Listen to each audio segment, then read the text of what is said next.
Shalom, selamat malam saudara. Saya Tri Widiarto, UKSW Salatiga. Baik saudara, pada kesempatan malam ini saya akan menjelaskan tentang bahasa Indonesia ya. Khusus untuk kali ini kita masuk ke bab pertama, yaitu sejarah bahasa Indonesia.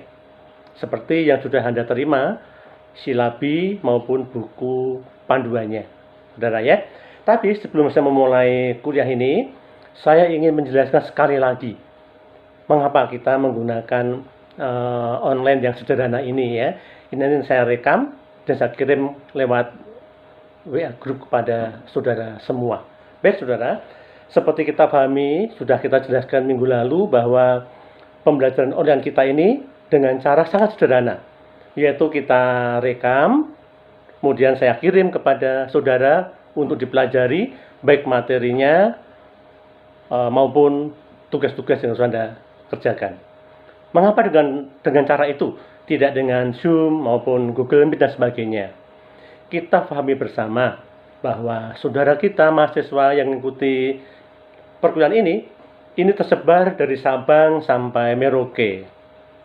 Saudara, ada yang dari Pulau Samosir, Sumatera Utara. Ada yang berasal dari Toba, Sumatera Utara. Ada yang berasal dari Nias. Halo Nias. Juga berasal dari Kalimantan. Halo Kalimantan. Ya. Juga berasal dari Toraja, Tanah Toraja, Hakale. Ada yang dari Manado, saudara kita Manado. Selamat malam. Juga berasal dari Sangita Laut, berbatasan dengan Filipina. Bahkan saudara kita yang terjauh berasal dari tanah Papua, dari pegunungan Jayawijaya, ada yang dari Sentani, Jayapura. Kita pahami bersama bahwa itu tidak mungkin secara bersama-sama bisa mengikuti ini dengan waktu yang bersamaan, karena kendala geografis dan terutama kendala sinyal internet yang tidak bisa diikuti secara bersama-sama. Oleh karena itu, kita ambil suatu jalan tengah seperti minggu lalu. Saya rekam video ini, saya kirim pada saudara untuk dipelajari dalam waktu yang berbeda. Oke saudara, baik, kita akan masuk ke materinya, yaitu tentang sejarah bahasa Indonesia. Bukunya sudah Anda terima ini ya, bukunya ini sudah Anda terima, yaitu Etika dan Kemampuan Berbahasa, yang saya tulis dengan teman-teman dosen bahasa Indonesia UKSW ini ya. Nah, mungkin saudara bertanya, mengapa harus belajar bahasa Indonesia, harus belajar sejarah bahasa Indonesia? Bukankah nanti kita akan membahas tentang cara menulis yang benar, cara meresensi buku, cara membuat jurnal, dan seterusnya. Tapi mengapa harus belajar juga tentang sejarah bahasa Indonesianya ya? Barangkali Anda berpikir seperti itu. Saudara, kita belajar ilmu tidak hanya belajar praktis saja, tapi juga kita harus belajar dari akar dari ilmu itu. Mempelajari suatu ilmu harus tuntas dari akarnya. Nah, saudara, sejarah itu menawarkan kita mempelajari dari akar ilmu itu. Apa harapannya? Harapannya agar kita mempelajari ilmu tidak sekedar mempelajari luarnya saja, tapi juga berasal dari akar yang dalam dari ilmu itu. Mengapa sampai seperti sekarang ini, bahkan menjadi proyeksi ke depan ilmu itu menjadi berkembang. Ya, oleh karena itu kita pelajari dulu tentang sejarah bahasa Indonesia. Oke, paham ya? Baik. Nah, secara historis ya, bahasa Indonesia ini berasal dari bahasa Melayu. Jelasnya lagi, berasal dari bahasa Melayu kuno. Ya, nah, bahasa Melayu kuno ini asalnya dari Riau, saudara, dari Kepulauan Riau, Sumatera di Indonesia. Jadi bahasa Melayu itu berasal dari tanah Indonesia, dari Kepulauan Riau. Dan bahasa ini sudah dipakai sebagai bahasa pergaulan di seluruh Kepulauan Nusantara. catatan tertua sejarah, saudara, itu ada dalam prasasti yang dimiliki oleh Kerajaan Sriwijaya. Sebagai contoh, prasasti Kedukan Bukit, bisa Anda cari di sejarah nanti ya. Nah, itu sudah menggunakan bahasa Melayu kuno, bukan bahasa Sanskerta. Meskipun Kerajaan Sriwijaya itu terpengaruh oleh kebudayaan Hindu-Buddha di India, tetapi dialah satu-satunya prasasti Indonesia pada masa Hindu-Buddha ya, yang menggunakan bahasa Melayu kuno. Nah, ini membuktikan bahwa bahasa Melayu kuno ini sudah dipakai jauh sekali, lama sekali. Itu abad ke-7 Masehi, Kerajaan Sriwijaya itu muncul ya, itu sudah menggunakan prasasti bahasa Melayu kuno. Nah, oleh karena itu perkembangannya sudah lama bahasa Melayu kuno ini. Berkembang menjadi bahasa Melayu, kemudian juga menjadi bahasa Indonesia seperti sekarang ini, saudara. Oke. Nah, sekarang timbul pertanyaan, saudara. Mengapa bahasa Melayu kuno ini atau bahasa Melayu ini yang dijadikan sebagai bahasa persatuan kita dari bahasa Indonesia? Ya, sebagai contoh, bukan bahasa Batak, bukan bahasa Sunda, bahasa Bali, atau bahasa Jawa, atau bahasa-bahasa yang lain. Tapi mengapa harus bahasa Melayu ini yang jadikan bahasa persatuan kita, yaitu bahasa Indonesia? Ada banyak pertimbangan, saudara. Ada banyak kajian ilmiah ya. Yang pertama dan utama, bahasa Melayu ini tidak memiliki tingkat-tingkatan seperti bahasa Jawa atau bahasa Bali atau bahasa Sunda dan sebagainya ya, yang bersifat feodalis. Tapi bahasa Melayu ini merakyat, dipakai semua kalangan, bisa. Nah, faktor ini yang menyebabkan kita menggunakan bahasa Melayu menjadi bahasa Indonesia dan kemudian menjadi ditetapkan sebagai bahasa nasional kita ya, bahasa persatuan kita. Ya, itu yang pertama. Yang kedua juga kedudukannya itu sudah berabad-abad sebagai bahasa perhubungan antar pulau di Indonesia, saudara. Bentuk tata bahasanya luas, mudah dipelajari, ucapan katanya dan bentuknya kata-kata itu sama, ya, dan tidak mengalami tingkatan, saya katakan tadi. Nah, ini yang menyebabkan bahasa Melayu kemudian menjadi bahasa Indonesia ini menjadi bahasa persatuan kita, saudara.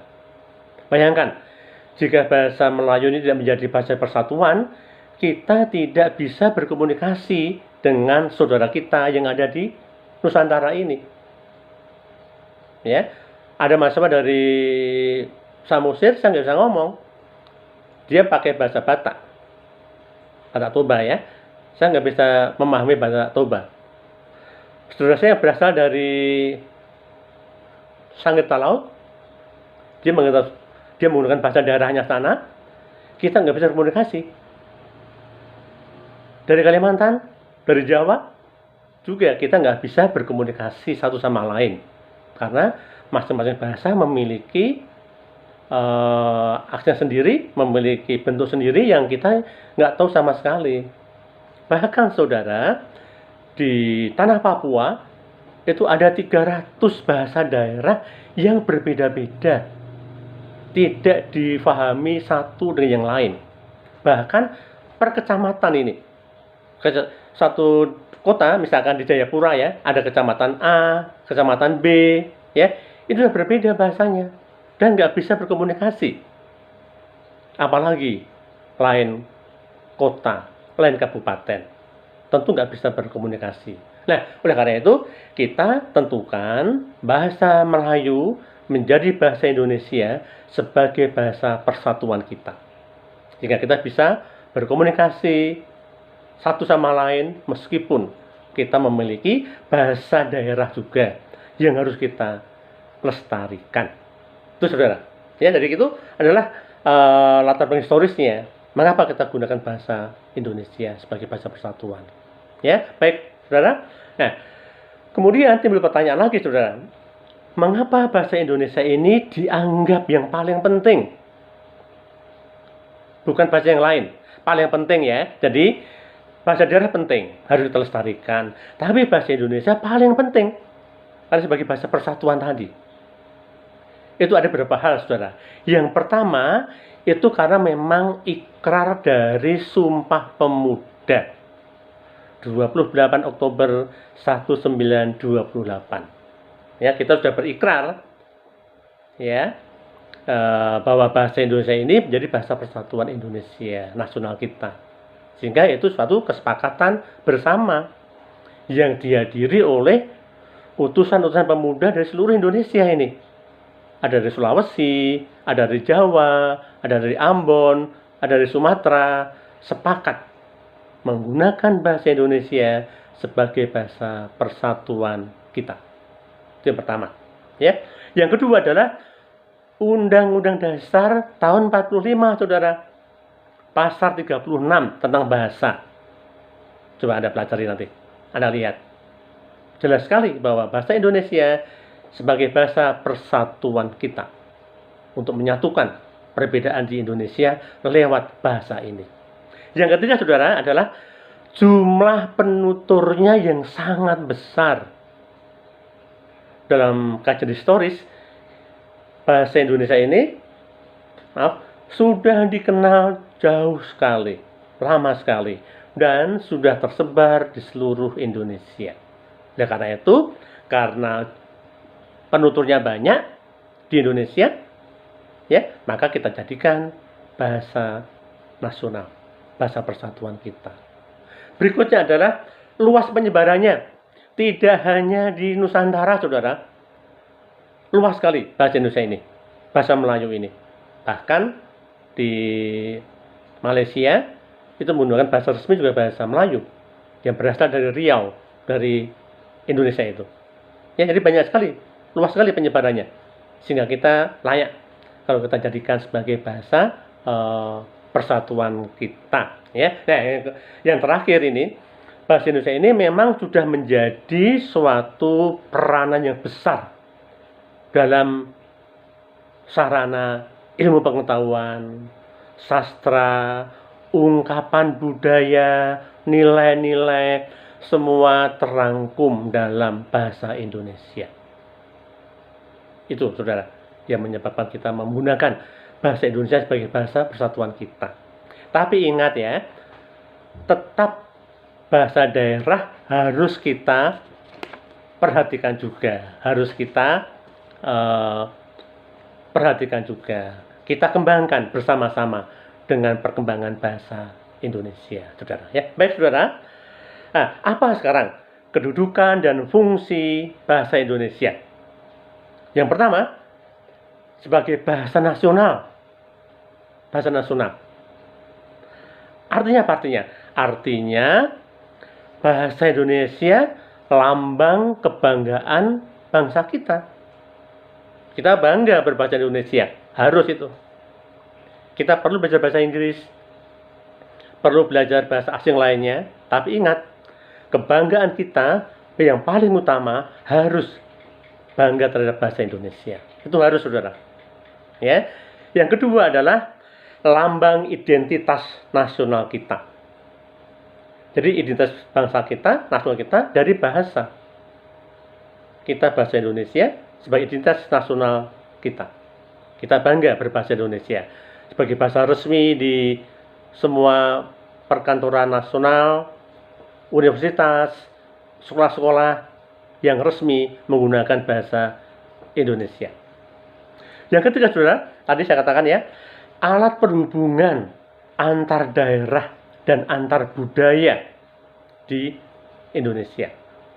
Saudara, kebetulan saya punya tugas ini ya sebagai pelatih Olimpiade Sains Nasional IPS ya, atau sekarang kompetisi Sains Nasional IPS.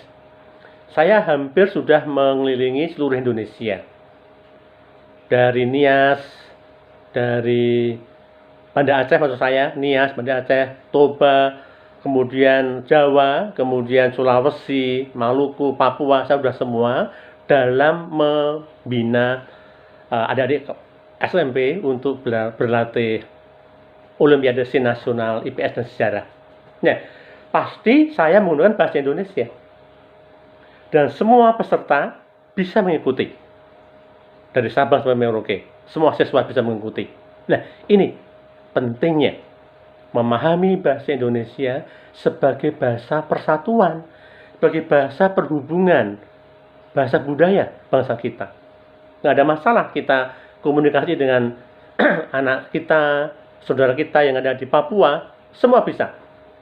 Meskipun aksen berbeda, tapi pasti bisa memahami.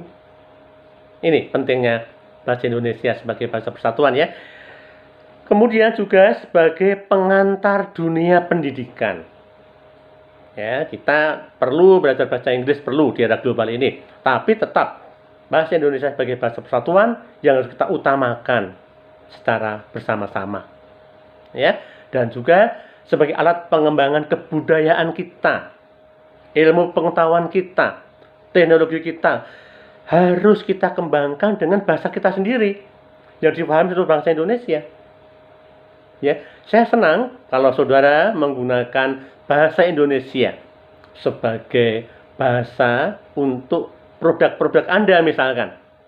Ya, itu perlu. Kelas-kelas kita harus gunakan bahasa Indonesia juga.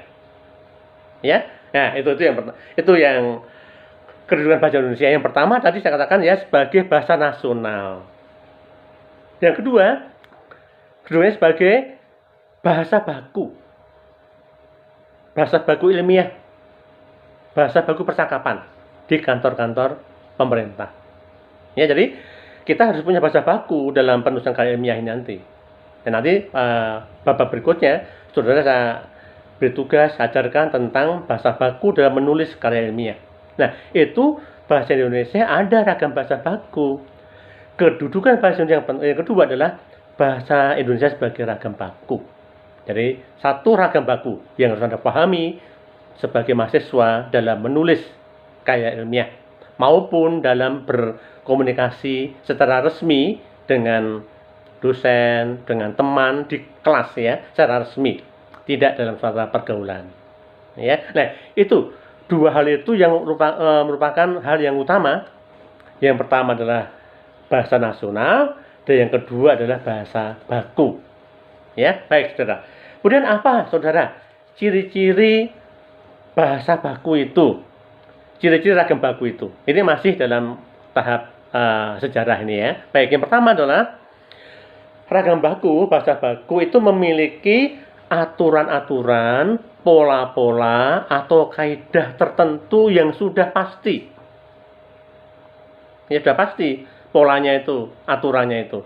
Nanti akan kita lihat bab berikutnya ya. Kemudian yang kedua, memiliki nilai komunikatif lebih tinggi dibanding bahasa non baku.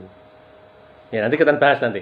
Ini penjelasan secara awal dulu ya. Yang ketiga, pemakaian kosakatanya, strukturnya dan ejaannya itu tidak boleh menyimpang dari bahasa yang resmi yang baku. Ya, jadi kita memilih kosakata, struktur dan ejaan itu harus itu, ya. Dan yang terakhir ini ya, ciri bahasa baku itu adalah sebagai kerangka rujukan norma bahasa, penggunaan dan pengembangannya. Jadi bahasa itu nggak statis, saudara. Bahasa Indonesia berkembang terus, ya. Tapi perkembangannya itu juga harus memperhatikan ragam bahasa Indonesia baku. Nggak boleh sembarangan. Itu yang menjadi ciri utama. Ya. Nah, kemudian apa? Atau maksud saya situasi apa ragam bahasa baku Indonesia itu diterapkan? Ya, tidak perlu kita di luar pada waktu kita ketemu di jalan menggunakan bahasa baku, nggak perlu. Dengan bapak ibu kamu di rumah bahasa baku tentu nggak perlu ya. Nah, bahasa baku ini digunakan 4 hal. Yang pertama adalah digunakan dalam komunikasi resmi. Ada mengurus surat ke kelurahan, ke kecamatan, ke kota madya, ke kota kabupaten ya. harus menggunakan bahasa baku. Anda komunikasi di kantor dengan saya secara resmi menggunakan bahasa baku. Ya. Nah, yang kedua, digunakan dalam penulisan wacana teknis dan karya ilmiah. Jadi nanti saudara menggunakan bahasa baku ya dalam membuat laporan ilmiah, tugas-tugas yang saya berikan habis kuliah ini, maupun dalam menulis jurnal atau resensi buku. Ya. Yang ketiga, digunakan dalam pembicaraan di depan umum. Ya. Kemudian juga digunakan dalam pembicaraan dengan orang-orang yang lebih kita hormati. Ya, dengan orang tua kita secara resmi ini ya, dengan guru kita, dosen kita, pejabat pemerintah, pejabat swasta dan seterusnya. Itu adalah situasi-situasi di mana kita menggunakan ragam bahasa baku. Ya, baik saudara. Nah, kemudian apa? Ciri-ciri atau sifat umum dari bahasa baku itu, saudara. Apa cirinya?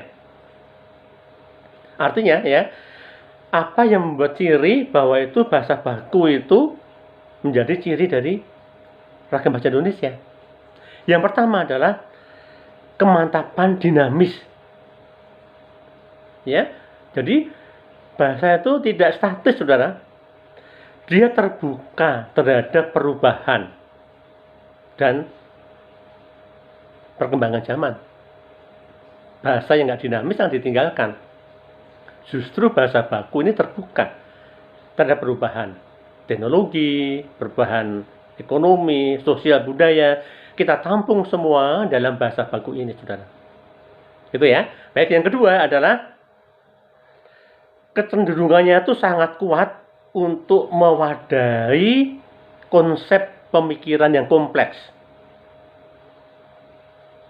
Ya, serumit apapun pemahaman iptek maupun ilmu pengetahuan itu bisa diwadahi dalam bahasa baku.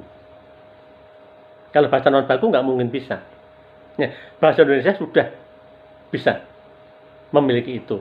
Nanti pertemuan berikutnya kita akan bahas secara mendalam tentang bagaimana bahasa baku kita ini mampu mengadaptasikan, mampu mewadahi ya perkembangan iptek yang luar biasa ini.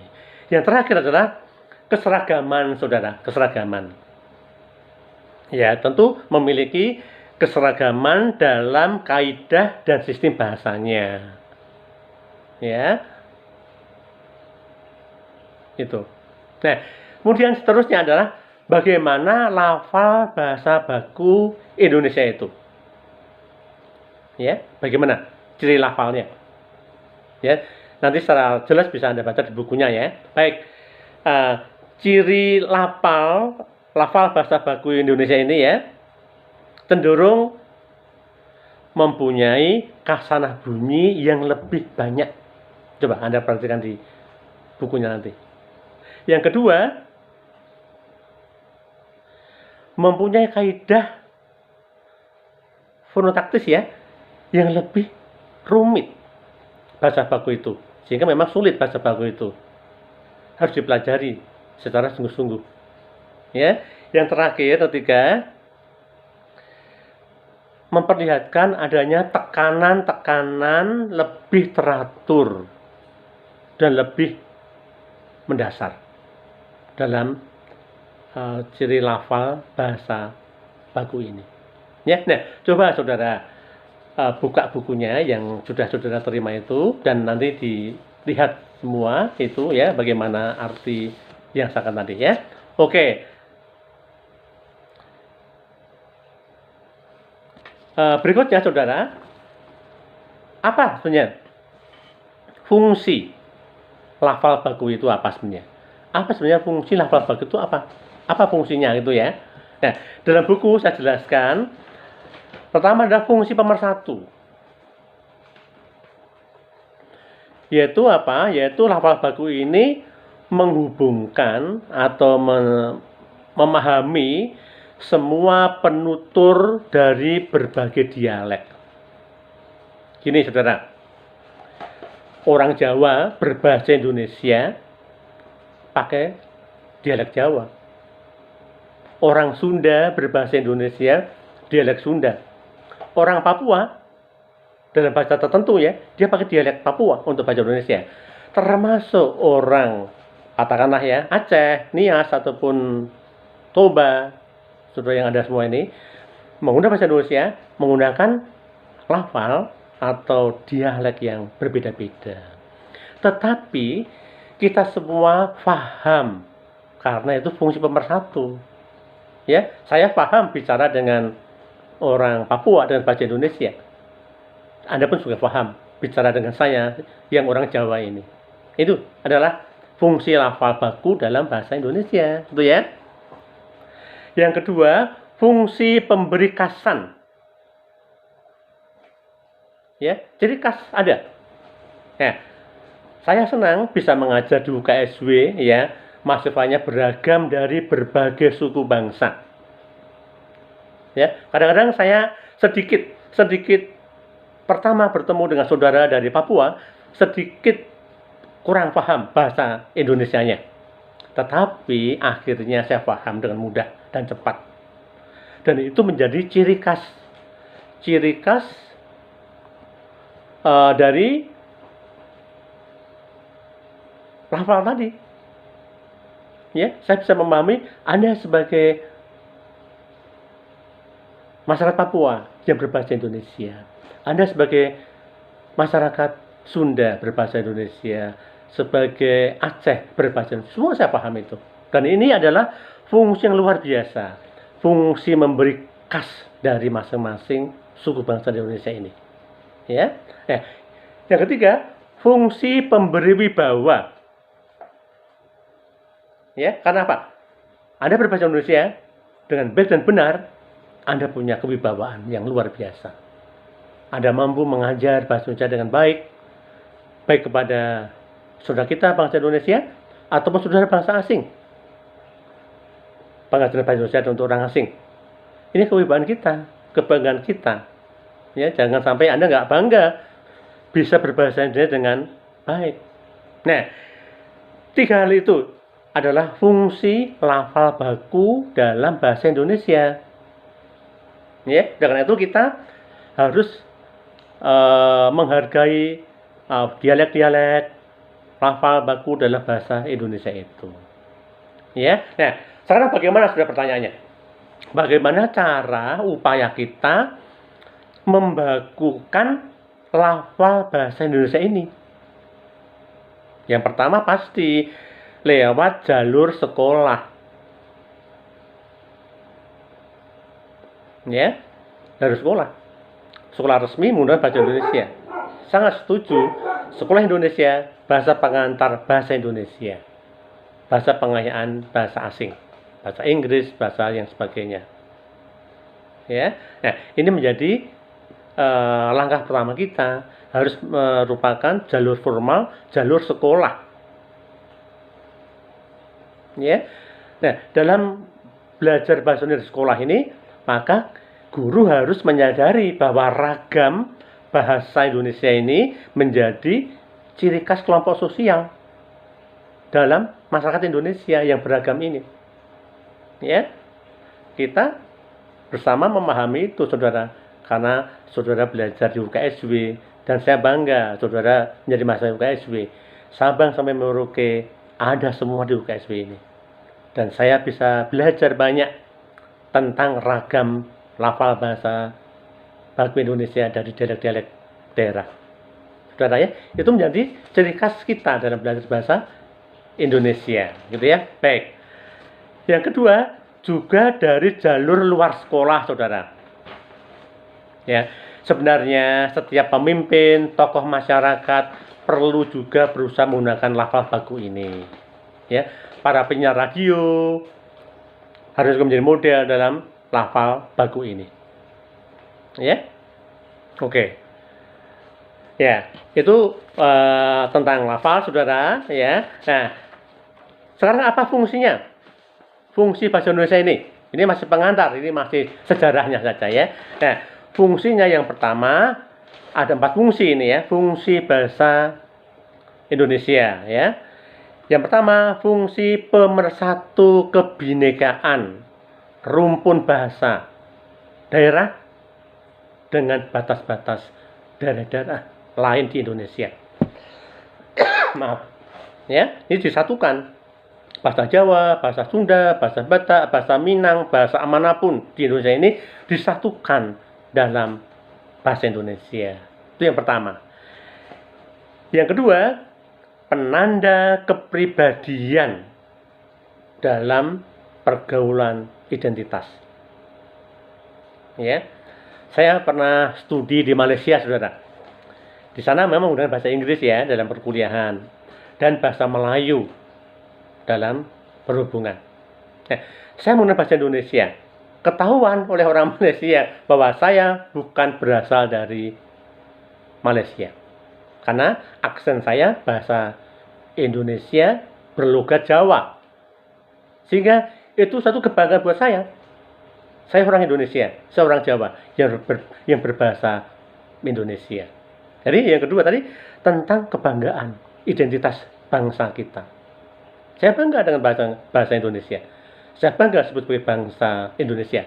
Bahkan saya bangga disebut sebagai berbahasa Indonesia, berdialek Jawa. Bangga. Buat saudara juga. Yang ketiga adalah fungsi sebagai keragaman, acuan tentang tepat tidaknya pemakaian bahasa. Ya, harus diuji dengan bahasa yang benar lewat bahasa Indonesia. Kita boleh menciptakan kata-kata baru dalam bahasa Indonesia, tapi harus diuji dulu kebenaran itu dalam lafal baku bahasa Indonesia. Ya, nah, saudara, ternyata kita meskipun kita belajar bahasa Indonesia dari SMP, SD ya, tapi banyak dari kita, bahkan saya sendiri ya, yang tidak mampu berbahasa Indonesia dengan baik dan benar. Mengapa itu? Ada banyak faktor.